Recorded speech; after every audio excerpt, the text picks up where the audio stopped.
particular de la sinapsis es que no es solamente la transmisión de información de una neurona a otra, sino que también, como sale acá en la definición, es también la transmisión de información entre neuronas y tejidos efectores. Como lo veíamos en el caso de la contracción muscular, la neurona motora hacía sinapsis con la fibra muscular, porque precisamente la fibra muscular era un tejido excitable, por lo tanto se transmitía la información, como bien ustedes pusieron en la prueba. Cuando el impulso nervioso pasa a la fibra muscular, se genera un nuevo impulso, un nuevo potencial de acción en la fibra muscular, que es la que gatilla la liberación de calcio desde el sarcolema desde el retículo sarcoplásmico hacia el sarcoma. Entonces tenemos una sinapsis entre la neurona y la fibra muscular. La sinapsis no ocurre solo entre neuronas. ¿Okay? Primer concepto. Ahora, antes de hablar de los tipos de sinapsis, dependiendo de qué forma transmite la información, la primera clasificación tiene que ver con qué elementos de la neurona hacen sinapsis. Porque también el concepto más general es que el axón de la neurona hace sinapsis con el soma de la siguiente neurona. En este caso, como se ve ahí en la imagen, correspondería a una sinapsis axosomática, por ejemplo. Porque siempre hacemos como este dibujo. Y de manera inconsciente decimos que el axón hace sinapsis con el soma. Pero lo que podemos ver acá y lo que vamos a describir acá es que hay otros tipos de sinapsis, como por ejemplo dice ahí la axónica. En el fondo, el axón de una neurona hace sinapsis con el axón de otra neurona. Y en este punto es donde se transmite la información y por lo tanto el impulso eléctrico comienza desde este punto del axón hacia adelante. Por ejemplo. O bien el segundo, que es el clásico axosomático, en que el axón hace sinapsis con el soma de la neurona posterior, postsináptica. O el primer ejemplo, la axodendrítica, en que el axón hace sinapsis entonces con las dendritas que están en el soma neuronal. Ahora, esto es solamente una diferenciación dependiendo de qué elemento de la neurona hace sinapsis. Adelante. Del momento que hablamos de redes neuronales, claramente las posibilidades de sinapsis entre las distintas neuronas tienen que ser mucho más amplias que la clásica que siempre mencionamos. Otro concepto a recordar, la sinapsis no ocurre solo entre una neurona individual y otra neurona individual. Puede haber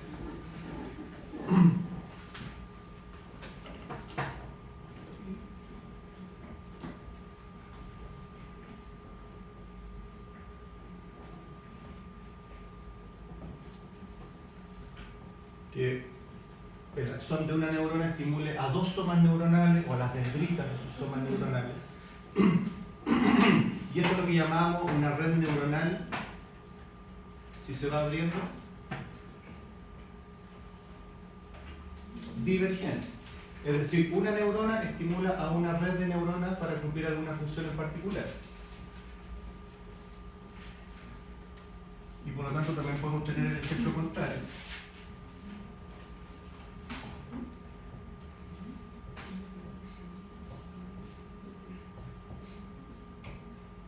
¿Cómo se llamaría en el segundo caso?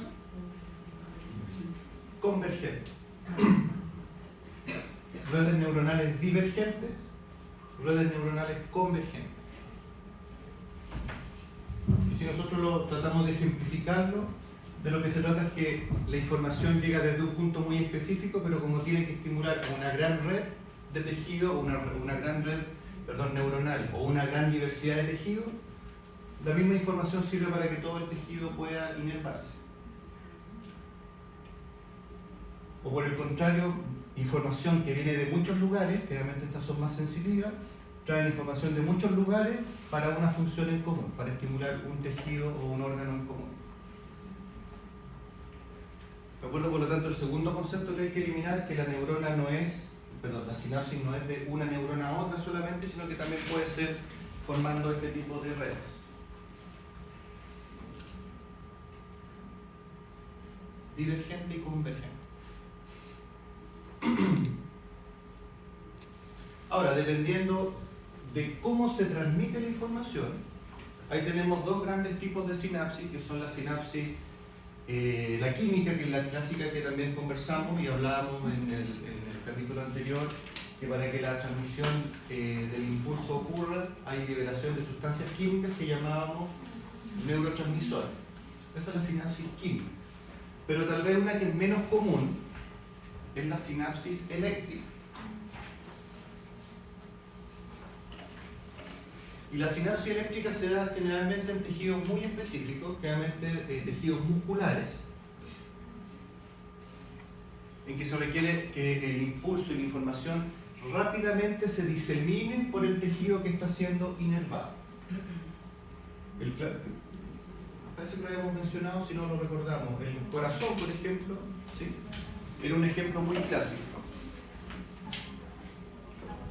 La primera característica para que la sinapsis eléctrica ocurra es que tiene que haber este tipo de uniones que habíamos hablado en el capítulo 1, que eran estas uniones de hendidura o uniones gap, que eran canales que comunicaban el citoplasma de la célula presináptica con el citoplasma de la célula postsináptica. Por lo tanto, el impulso nervioso que viene viajando por la neurona pasa directamente, sin necesidad de estimular ningún tipo de liberación de neurotransmisor o estimular receptores, sino que el impulso pasa directamente y por lo tanto inmediatamente genera el potencial de acción en la membrana de la siguiente célula. Muy directo, muy rápido. Una característica es que puede ser esta transmisión bidireccional, y en general, ¿qué es lo que busca esta sinapsis eléctrica? Estimular a una gran cantidad de células de manera prácticamente simultánea. ¿Mencionamos el concepto de sincitio? ¿Sí? Si no lo recordamos.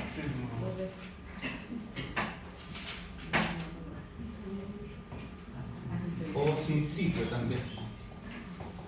Y recordemos la definición, que era cuando un grupo de células, ¿sí?, actuaba de manera funcionalmente, y las diferenciamos funcionales y anatómicas.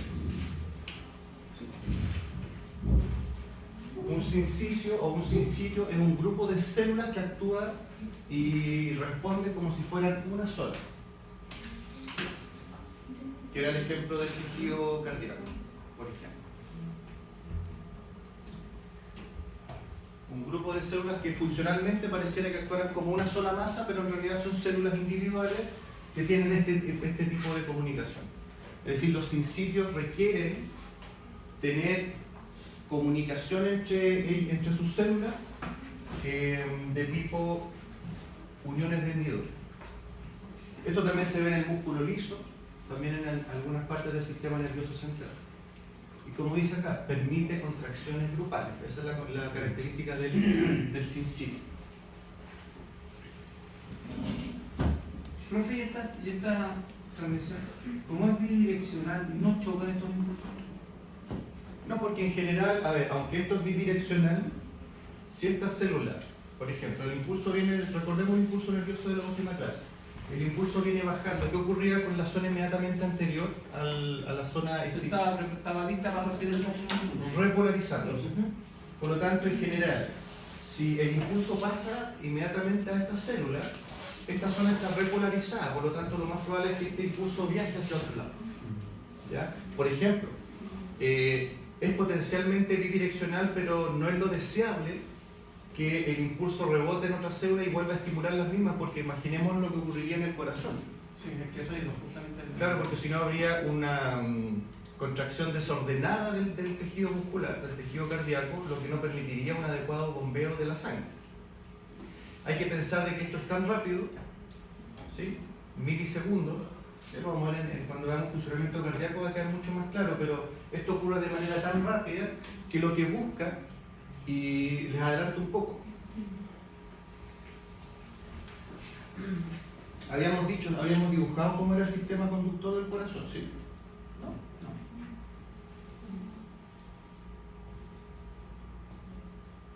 El corazón con sus dos aurículas y sus dos ventrículos. El corazón tiene dos centros que son generadores de impulso eléctrico. Uno que está en la zona auricular, ¿sí? Que se llama el nodo atrial, que después lo vamos a ver, que es lo que se le llama también marcapaso, porque él puede por sí solo generar un impulso nervioso. Es lo que le da la autonomía al corazón. Yo saco el corazón, lo coloco en la mesa y sigue latiendo precisamente porque tiene su propio sistema que no depende del sistema nervioso central, por eso lo puedo dejar en la mesa latiendo, pero sí se ve influido por la acción del sistema simpático y del sistema parasimpático. Es decir, cuando decimos que el sistema simpático, ¿qué es lo que le hace a la frecuencia cardíaca? La acelera. ¿Sí? Lo que estamos diciendo es que lo que el sistema simpático hace es que este nodo empieza a disparar impulsos eléctricos con mayor frecuencia que lo normal, y el parasimpático lo contrario.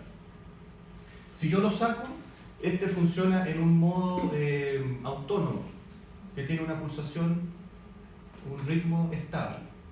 Y en los sistemas simpáticos y parasimpáticos varían esta frecuencia. Cuando se genera un impulso en esta zona, mediante una red de neuronas que van generando y estimulando a todas las células cardíacas en este sistema, se contraen las aurículas. Y luego en el nodo aurículo-ventricular se genera la segunda contracción, que ahora contrae solo los ventrículos. Ya, eso es así. Lo vamos a ver después con más calma. Pero hay ocasiones en que se pueden generar impulsos eléctricos en zonas extranodales. ¿Ya? En el fondo tenemos como un sistema de respaldo. En el caso de que este no descargue en el momento que corresponde el impulso, se pueden generar impulsos en otras zonas de la aurícula.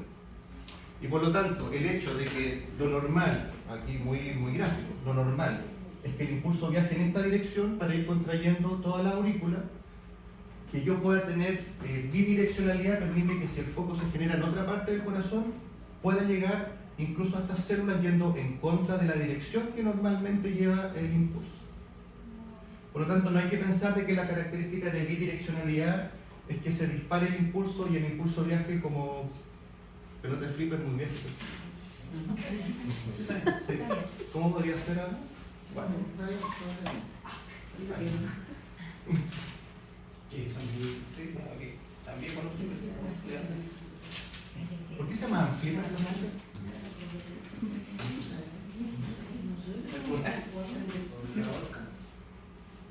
Ah, porque flip es aleta. Aleta, claro.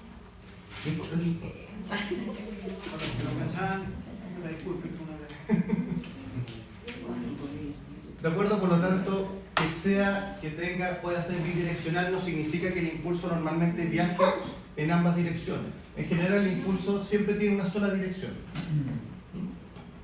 Lo vamos a ver cuando veamos funcionamiento cardíaco y veamos el electrocardiograma. Ahí vamos a ir asociando las dos características. Pero la que es más común entonces es la sinapsis química. Y aunque conocemos en general cómo funciona, vamos un poquito más al detalle. ¿Cuáles son los pasos que ocurren?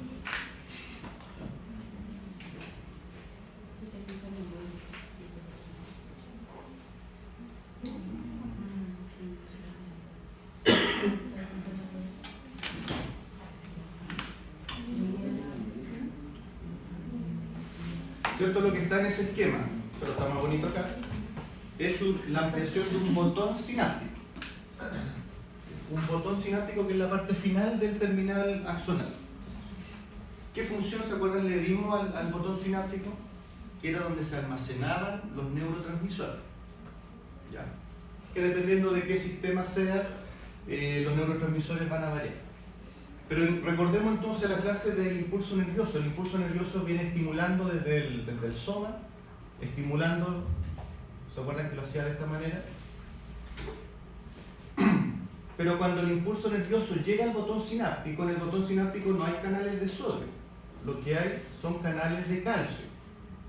Por lo tanto, cuando el estímulo llega al botón sináptico, se abren canales de calcio que permiten la entrada de calcio al botón sináptico, cuya función principalmente es estimular a las vesículas, porque los neurotransmisores están almacenados en vesículas, que empiecen a migrar hacia el extremo del botón sináptico y por mecanismo de exocitosis los neurotransmisores entonces salgan al espacio sináptico.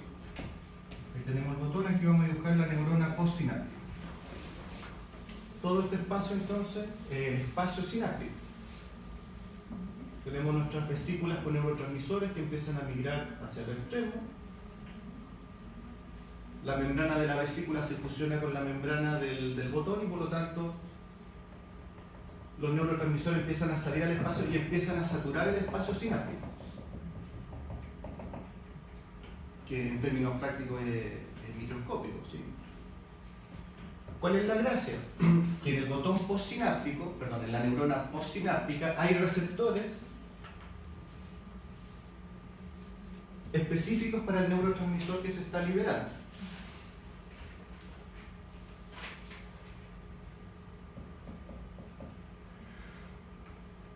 Ahora, no es que el neurotransmisor se libere y se vaya como un imán, se vaya directamente a los receptores, sino que como se empieza a saturar el espacio, por aumento de probabilidades, empiezan a tomar contacto.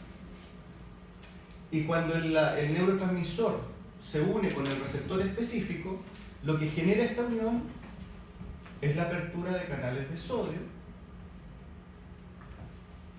que van a hacer que se empiece a depolarizar nuevamente, a poner más positiva, en este caso ahora la membrana postsináptica, y va a generar un nuevo impulso eléctrico que va a empezar a viajar ya por la siguiente neurona, y ahí logramos que el impulso eléctrico viaje de una neurona a otra, pero a través de un mecanismo químico. ¿Okay? En este caso la transmisión del impulso es unidireccional. ¿Por qué? Porque va en una dirección. Pero ¿por qué esto, a lo mejor estos receptores... No, sí está bien.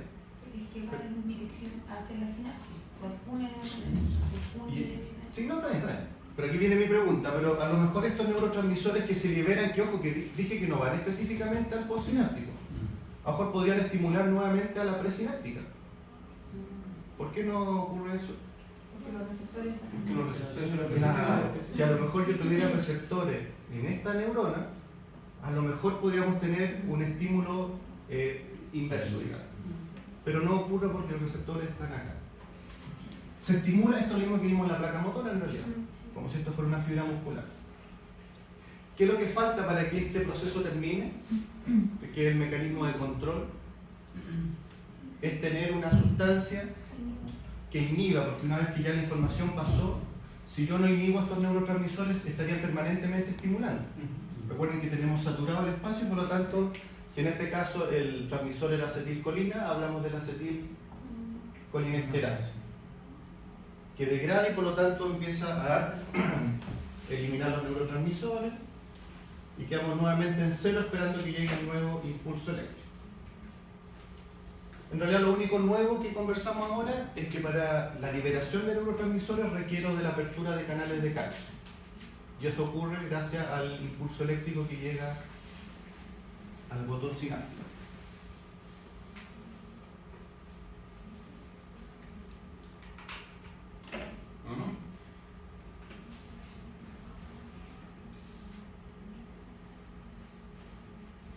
Y el último paso entonces es la inactivación de los neurotransmisores.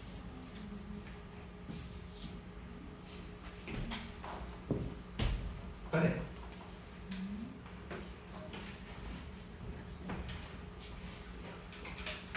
Aquí en realidad no se trata de buscar qué es lo que es el Alzheimer, sino que ya que hemos conversado cuáles son todos los mecanismos por los cuales se transmite la información en el sistema nervioso, un poco buscar cuál de esos mecanismos falla, a pesar de que la causa del Alzheimer no está del todo clara, pero cuál de los mecanismos falla en esa enfermedad. Hay falla de neurotransmisores, hay problemas en la neurona que no puede generar un impulso eléctrico, hay problemas, como veíamos en la clase anterior, de mielina, que hace que en realidad se genere el impulso, pero no a la velocidad que nosotros requerimos. ¿Ya? Y como hemos dicho, no se trata de que traigan la próxima clase la tarea, sino que lo busquen, lo anoten y a la hora de estudiar, lo estudien. ¿Ya?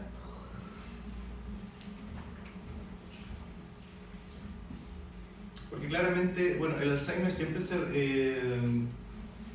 reconoce por pérdida de memoria, pero en realidad el Alzheimer es mucho más que pérdida de memoria. Y precisamente la memoria, cómo se almacena, yo no conozco exactamente el mecanismo porque me parece que es como maravilloso. Pero la memoria finalmente tiene que ver con conexiones neuronales que se activan. De hecho, que exista memoria a corto y largo plazo indica que en alguna parte, no sé cómo, no tengo idea, no sé si se sabe tampoco cómo, hay recuerdos que quedan guardados. Pero uno dice cómo guardadas imágenes. Porque cuando uno recuerda algo, recuerda imágenes, recuerda sonidos, recuerda olores a veces. O los olores evocan recuerdos que uno, la verdad que hace mucho tiempo que no... Entonces, ¿dónde está metido eso? Profe, pero el Alzheimer ataca solo algunos hemisferios porque a la persona no se le olvida hablar, no se le olvida como cosas que uno a veces... Sí, bueno, es como la amnesia, ¿cierto? Porque o la amnesia, insisto, la memoria a corto y largo plazo. Claramente todo eso está almacenado en lugares diferentes del sistema nervioso central. No sé si en la corteza cerebral específicamente. Pero claro, no se le olvida... bueno, hay algunos daños neurológicos en que sí, pero en el Alzheimer no, pues no se olvidan las funciones básicas. Claramente no está metido en el sistema nervioso autónomo porque el sistema nervioso no se le olvida respirar ni que el corazón tenga que latir. Claramente está como en la parte de la corteza cerebral, pero interesante. Porque no ocupa espacio, ¿no? O sea, todo lo que uno aprende en la vida no ocupa espacio. ¿Cómo puede ser eso? ¿Cómo se guarda esa información? Ahora, a propósito de recuerdo, sí, como hay un libro de Gabriel García Márquez, no de Gabriel García Márquez, sí, Gabriel García Márquez, que se llama Vivir para contarlo. No sé si no, que nada de en realidad no es como así como, wow, qué libro. Pero es como una autobiografía. Pero ¿qué rescato del libro? Que él dice que en realidad lo que uno recuerda de su vida no es lo que vivió, o sea, no es lo que uno realmente vivió, sino que es lo que uno se acuerda. Y a veces lo que uno se acuerda no es realmente lo que pasó. Y a veces a uno le pasa, por ejemplo, en cosas de perspectiva en primer lugar. Uno recuerda lugares cuando niños que eran grandes, enormes, gigantes, o a gente que era... Y era porque uno era de este porte nomás. Entonces uno dice, oye, si esa casa era enorme. Pero no, era como cualquier otro, pero para uno era gigante. O cuántas veces uno está seguro de algunos recuerdos que, pero si yo estuve en ese lugar y estuve con tal persona, y la gente más adulta que uno lo acompañó dijo, no, si tú no estuviste. Yo no estaba convencido. Entonces lo que decía él en su libro es que realmente la vida que ustedes recuerdan no necesariamente es la que vivieron. ¿Una reencarnación? Es que eso es como, no, es como antes, pero en el fondo es como la interpretación que uno le da a los recuerdos. A veces uno se convence de cosas que en realidad no pasaron nomás. Pero uno se convence porque uno se convence de ciertas cosas.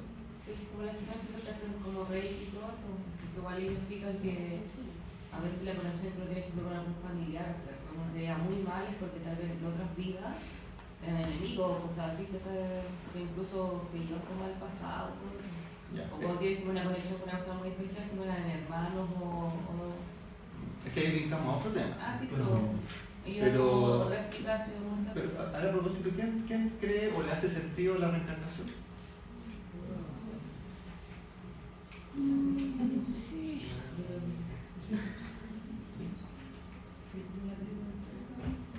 Porque en realidad, ¿cuáles son las leyes de conservación de la materia? ¿Se acuerdan? Nada se pierde. Así que nada se destruye, todo se conserva, todo se transforma. Y en realidad en la naturaleza todo es así. La pregunta, ¿por qué nosotros vamos a hacer la excepción a eso? Nosotros sí nos destruimos y se acabó todo. No nos reciclamos. ¿Mm? Ah, ¿te lo pasó bien, Pajitis?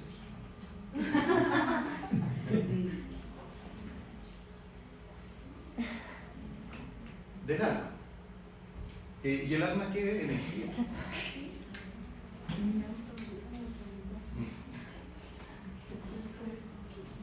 Pero no es como para hablarlo ahora, en realidad. Que ahí podría estar almacenado, entre comillas, estos recuerdos, esto que nos ocupa espacio en el cuerpo humano, podría estar ahí en ese ente, en ese... Energía, puede ser una energía. Ahí está, yo creo que dando vuelta quizás eventualmente esa carga informática que lleva.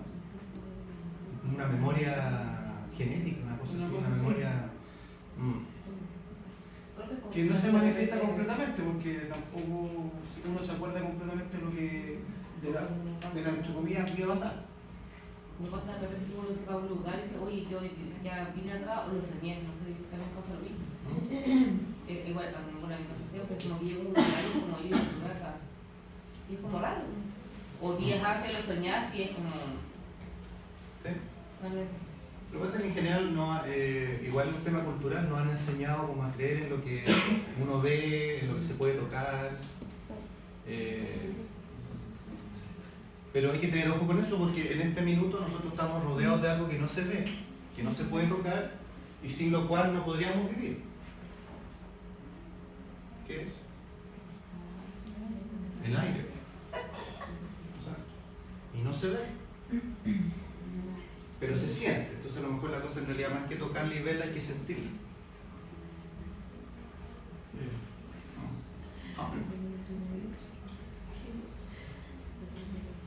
Ya.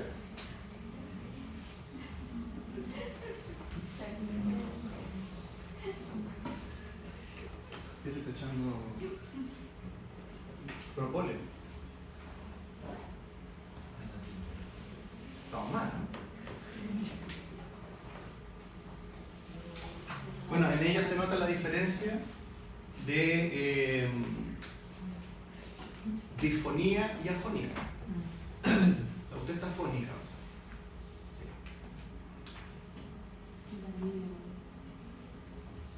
¿Usted también?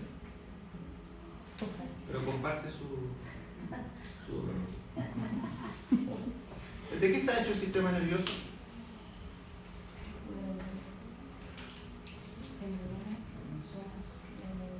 Ya, son parte de la neurona, por neurona.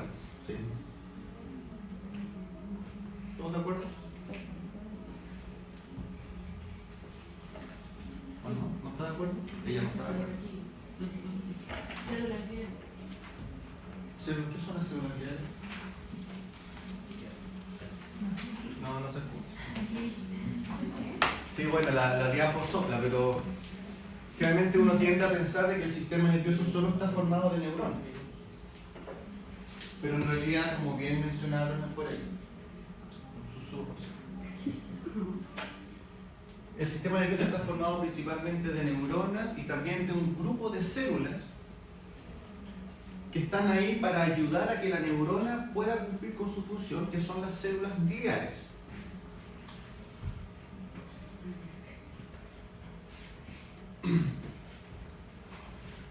Siempre hay que pensar en las células gliales, es como en estas carreras de Fórmula 1 en que el auto entra a los pits. Pits se llaman. Sí. Pensé que ya no se llaman así. No, y llega el piloto y en cuanto se estaciona llega con un grupo de mecánicos y le cambian los neumáticos, le echan benzina, le limpian el parabrisas, todo. Me imagino que le dan agua al piloto, no sé. El pino. Un pilito. Y las células gliales son como los mecánicos del piloto. Están ahí para ayudar, porque finalmente el piloto es el que gana la carrera. Pero sin los mecánicos probablemente no ganaría la carrera. Estas células le entregan protección, nutrición, protección inmunitaria, no solo mecánica, también le dan estructura al sistema nervioso. Porque en realidad la principal función de la neurona, ¿cuál es? Generar impulsos eléctricos y transmitir información. Las células gliales entonces se encargan, que las vamos a ver a continuación, de asegurarse de que la neurona pueda cumplir con su trabajo de manera adecuada. De hecho, las principales neoplasias del sistema nervioso no se originan en las neuronas, se originan en las células gliales, los llamados gliomas, que generalmente forman masas. Los gliomas tienden a ser neoplasias que forman masas. Y como hemos conversado, el gran problema de las neoplasias en el sistema nervioso central es que comprimen al resto del tejido nervioso. Y ahí no solamente el problema es la compresión, sino que comprimen la irrigación de algunas zonas del tejido nervioso. Y eso es lo que puede llevar a infartos del tejido. Porque ¿qué es un infarto? Perdón, a propósito. No tengo idea, no me quiero acordar. ¿Qué es un infarto? ¿Cómo se define infarto?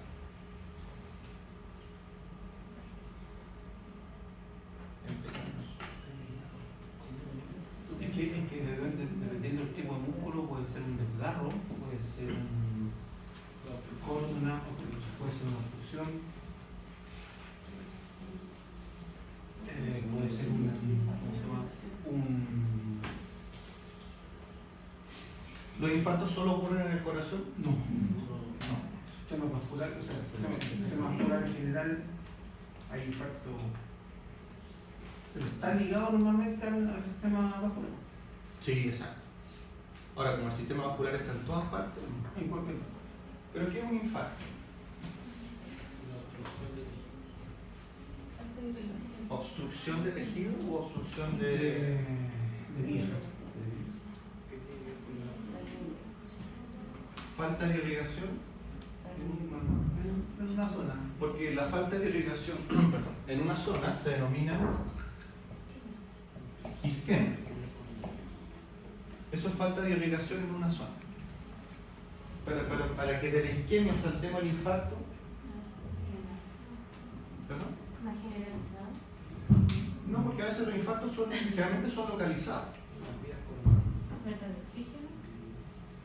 Isquemia, al haber falta de irrigación, falta oxígeno, falta de nutrición también. Pero para saltar al infarto tiene que haber muerte de ese tejido.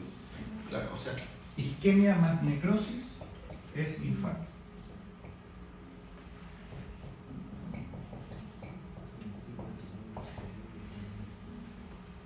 Es decir, la irrigación de una zona se pierde por el tiempo suficiente para que ese tejido muera. Y eso nos hace recordar de que hay tejidos que son mucho más susceptibles a la hipoxia que otros. Por ejemplo, el sistema nervioso. Es cuando se habla en el verano de típicos casos de chicos que caen a la piscina. ¿Cuánto tiempo puede estar un chico sin respirar? Y más allá de eso, ¿cuál es el principal sistema que se afecta en estos casos? El sistema nervioso. O sea, las secuelas que pueden quedar principalmente son de tipo nervioso. ¿Cómo cuál es, profesor? Todo va a depender de qué zona del cerebro la que quede sin irrigación y muere. ¿Y de cuánto tiempo producto de hipoxia? Claro, mientras más tiempo y más se extiende el daño, pues bueno, desde la muerte, porque se afecta, por ejemplo, el centro respiratorio y cardiovascular, paro cardiorrespiratorio. Pero vamos a cuenta un niño que se ahogó y que estuvo en coma, ¿cierto? Y entubado. ¿Cuál es la probabilidad de un daño si hagamos cuenta al despertar está sin ningún daño visual? Como dijo su compañero, ¿cuánto tiempo estuvo sumergido? Se dice que entre 5 y 8 minutos. ¿Usted tiene un caso cercano? Sí, mi hijo. Sí. Y la verdad es que sí, cuando despertó el Felipe nos dijeron que podía quedar con un grado de sordera o que con dificultades de aprendizaje y todo, pero oye, un niño súper hiperkinético y a veces pienso y digo, a lo mejor eso es lo que todo, que en realidad es para cagar, lo que el chico de verdad nadie lo soporta, no sé, no sé. Eso es genética pura. ¿La conoces más que yo? Pero no quedó con ninguna deficiencia en funcionamiento del sistema nervioso ni motor. No, ninguna, pero Hay es un tema demasiado también con la. hiperkinético. Hay un tema ahí que tiene que ver con Ya la queda fuera del agua también. Al año y medio, sí. Y siempre le hacen escáner, una vez al año y todo, hasta los 18. En todo caso, si usted me pregunta, yo que trabajo en colegio, se me pregunta el porcentaje de niños que son hiperkinéticos, con déficit atencional y que nunca se han caído en una piscina, son muchos.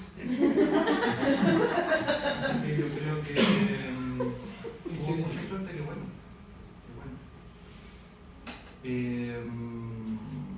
Porque hay casos, por ejemplo, hay un caso que es como el más, bueno, varias gente conocía a lo ocurrido que salen en las noticias y quedan con cierto, claro, deficiencia en aprendizaje, deficiencias motoras, son irreversibles. Es que lo que pasa es que el factor temperatura También. es que dice que influye muchas cosas, porque hagamos cuenta Alejandro de las costas, ¿se acuerda que sacó? Sí. Ya, la niña estuvo 20 y tantos días en la clínica y en el día 16 la congelaron y se dieron cuenta que podían disminuir el aumento de volumen cerebral, ¿cierto? Y la niña quedó con un grado de sordera. Entonces hicieron el mismo tratamiento con mi hijo, pero mi hijo se un jueves 15, un jueves, y el día domingo mi hijo despertó. Entonces se dieron cuenta de que podía quedar con un grado de algo, pero no le pasó nada. Entonces puede decidir eso.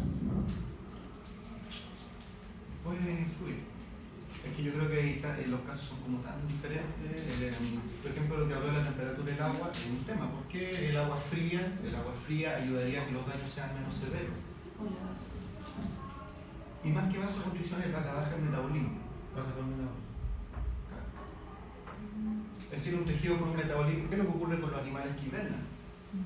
Su metabolismo baja tanto que en realidad las necesidades de oxígeno son mínimas, de nutrientes son mínimos, por lo tanto la célula no va a sufrir un mayor daño mientras estemos como en ese modo de ahorro de energía así, básico. Es que me hace una pregunta que yo creo que ni los doctores le pueden responder, pero sí, por los cálculos de tiempo reales que estuvo sin oxígeno real, es súper complejo, o sea, claro, es súper inexacto cuánto tiempo estuvo sin oxígeno. O sea, dicen que la boca se cae al agua, sale a flote, a medida que se va ahogando, va llegando al fondo, ¿cierto? Porque el cuerpo está lleno de agua. Mi hijo no estaba ni arriba ni abajo, tampoco en la mitad, estaba como en el término medio. Cuando yo lo saqué, yo le hice RCP, gracias a Dios, vivía a media cuadra de la clínica, me escondí y corrí. Pero a la hora que no tengo esa suerte, el niño podría haber quedado con un daño, sí, aunque bueno, le haya ahí hecho el RCP. agrega un factor muy importante cuánto se demoran en volver a oxigenar al paciente. Los efectos son Es que es tan variable, todo depende de qué zonas del cerebro se afectan. Pero en general hay recuperación de algunas funciones, pero si el daño es muy profundo no va a volver a ser como estaba antes. pero como ahora es normal que a los 30 años empieza a sufrir. No, yo diría que ya no fue. No, ya no fue. Y a mí me dijeron cuando despierte, porque mi hijo estaba chupete, cuando despierte con el chupete, si no hay daño. ¿Por qué se puede ver eso? ¿Están visualizando? Antes se quedó cuando chico, ¿no?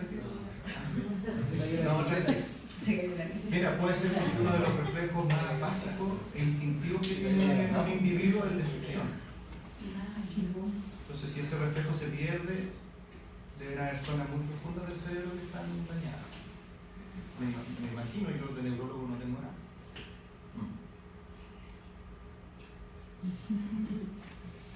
Ya, en fin. Así con el infarto.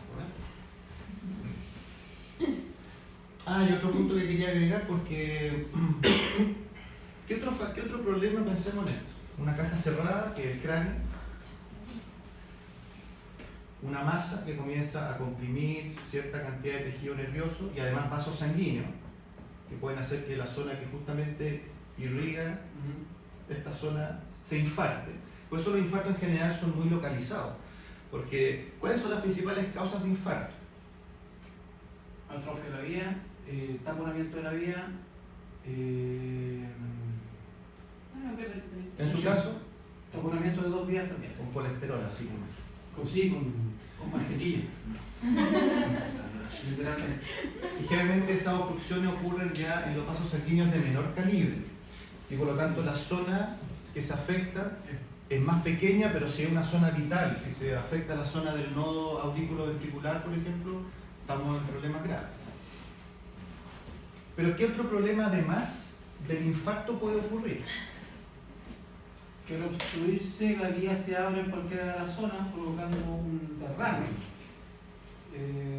Otro punto, los infartos son o por obstrucción o por ruptura de vaso sanguíneo. Si se rompe, aunque no haya compresión, si se rompe este vaso sanguíneo, la sangre se sale acá y la sangre no llega a la zona que debiera llegar. Por eso existen infartos rojos, eso no es en patología. Infartos rojos, Que cuando se hablan son de hemorrágicos, se hablan de hemorrágicos e isquémicos, ¿sabes? o infartos blancos, que son los isquémicos, que es por falta de irrigación. Pero ¿qué otro problema ocurre cuando se comprime un vaso sanguíneo? Aparte de la falta de irrigación, todo depende del tamaño del vaso sanguíneo. ¿Qué ocurre acá? ¿Qué empieza a ocurrir acá? La sangre va a seguir. Una acumulación, no deja pasar. Es que hasta el momento, bueno, yo digo que es un círculo, pero en el fondo el volumen de sangre que va circulando claramente no puede pasar completamente, por lo tanto empieza a haber un acúmulo, eso se denomina ¿Cómo? no, congestión. No sé cómo taponamiento. Es que el taponamiento es porque hay algún cuerpo que está obstruyendo. En este caso es solamente una disminución del lumen del vaso sanguíneo. ¿Qué ocurre en esta zona? Si se empieza a ver congestión, pensémoslo en la entrada del estadio. Está toda esta gente esperando y tenemos una puerta para entrar. Empieza a haber congestión de gente, ¿sí? Congestión sanguínea, congestión vascular. Pero ¿qué empieza a pasar con las presiones? Que lo vamos a ver aumenta la presión, lo vamos a ver en el sistema cardiovascular, pero ¿cuáles son las dos presiones que rigen al volumen sanguíneo, a la presión sanguínea? Que hay una presión que tiende a sacar el agua y otra presión que tiende a mantener el agua dentro del vaso sanguíneo. ¿Se acuerdan de eso? Las leyes de Stalin. Una es la presión coloidosmótica. Mira, acá un pequeño recordatorio. Así después no lo vamos a explicar en el cardiovascular. Hay una presión porque el agua, en términos naturales, el agua que hay en un vaso sanguíneo que ustedes dijeron, como un 60-70%. Lo natural es que el agua tienda a salir. Los vasos sanguíneos no son totalmente impermeables, ¿sí? Existen poros, ¿sí?, endoteliales que están en las paredes de los vasos sanguíneos, que incluso pueden aumentar de tamaño cuando actúan sustancias, por ejemplo, mediadores de la inflamación, por ejemplo. ¿Por qué si el agua en forma natural debiera tender a salir no sale y se mantiene un volumen sanguíneo constante? Principalmente por la acción de las albúminas que están en circulación. Las albúminas, que son proteínas plasmáticas, tienen una alta capacidad de captar agua. Y todo el agua que capta cada una de las albúminas es lo que permite que el agua se mantenga dentro de los vasos sanguíneos. Y la presión que ejerce las albúminas reteniendo agua es la presión oncótica, o como mencionaron por ahí, coloido-osmótica.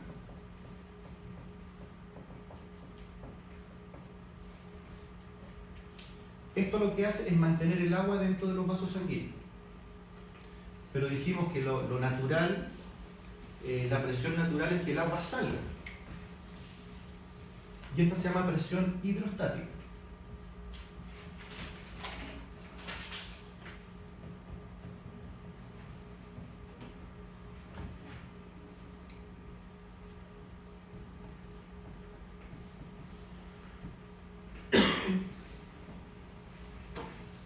¿Qué hace la hiperestática, profesor? Es la tendencia que tiene el agua a salir del vaso sanguíneo. Y la presión oncótica, la de retenerlo dentro del vaso sanguíneo. Es decir, para que nosotros mantengamos un volumen sanguíneo constante, tenemos una fuerza, no, porque hemostasis es coagulación. No, tenemos una contraposición de estas dos presiones, que mientras se mantengan en equilibrio, el agua no va ni a salir ni a entrar. ¿Sí?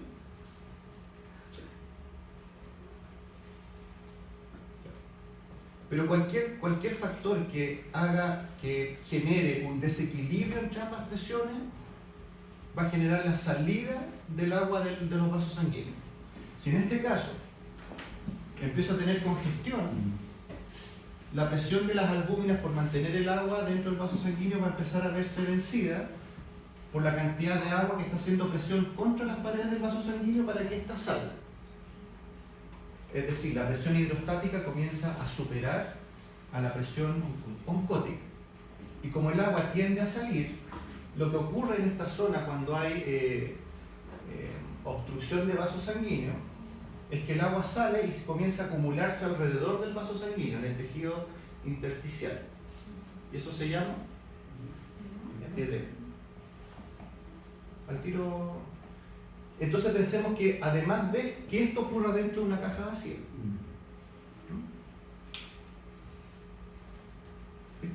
Aparte que esa sangre que se va acumulando no está oxigenada. O sea, depende. Si es una vena, no.